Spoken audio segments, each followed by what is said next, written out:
So they will be introduced now one by one, starting in lane 8. Dina Asher-Smith, former world champion, 2019 in Doha when she was right at the top of her game. Still a world force in 200 and 100 meter running, British record holder.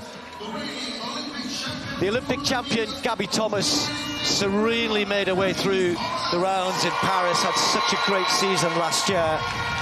Really looking forward to seeing a race here. The previously mentioned Nasser of Bahrain, last weekend in the Dominican Republic, she ran the quickest 400 in the world yet this year. Yes, it's early, but she's in good form.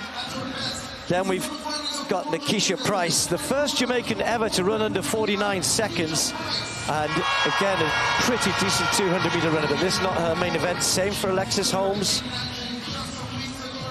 Her top 9 times out of her top 10 were all set in 2024. So an improving athlete.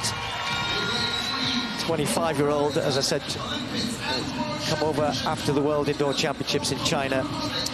Well, Paulino, who moved to the 400, I guess properly in around about 2020, and has dominated that event, certainly last year. Talitha Diggs in lane 2. And then Stacey Ann Williams of Jamaica.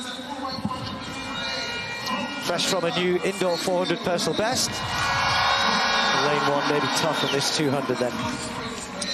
Hansen, what we're looking for here?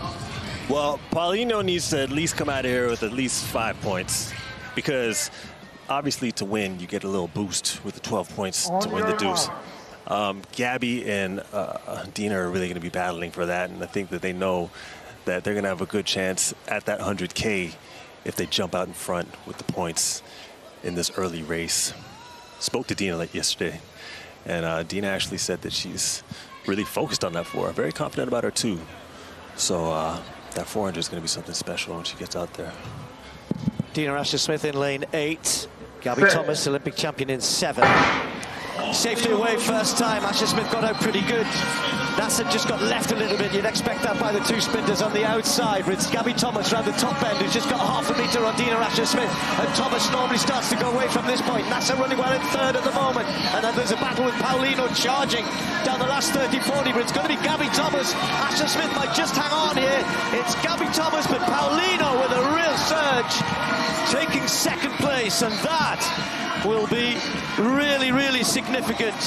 We expected Gabby Thomas to come away with a win, 22.62 in these conditions. That's pretty swift, that's pretty good.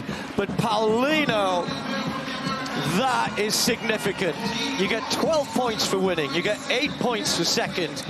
But when we cast this forward to the 400 tomorrow and the possible result there, let's say the possible result, that is significant for Paulino. Nah, it's absolutely significant, because she's obviously going to do her thing in the 4. For her to come 2nd, I didn't expect that, man.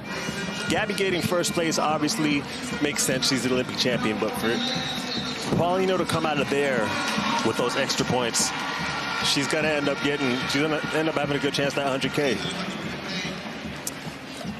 Dina always runs a pretty good turn, transition at the home straight here. Gabby Thomas just moved away, just got that gap, and it looked as though Dina was rallying again here. You know what, Gabby ran a much better turn than I expected. She's tall. You don't expect the taller sprinters to have such a good turn, but she's efficient. And once she gets on the straightaway and lets those limbs go, I mean, she's really, really hard to beat.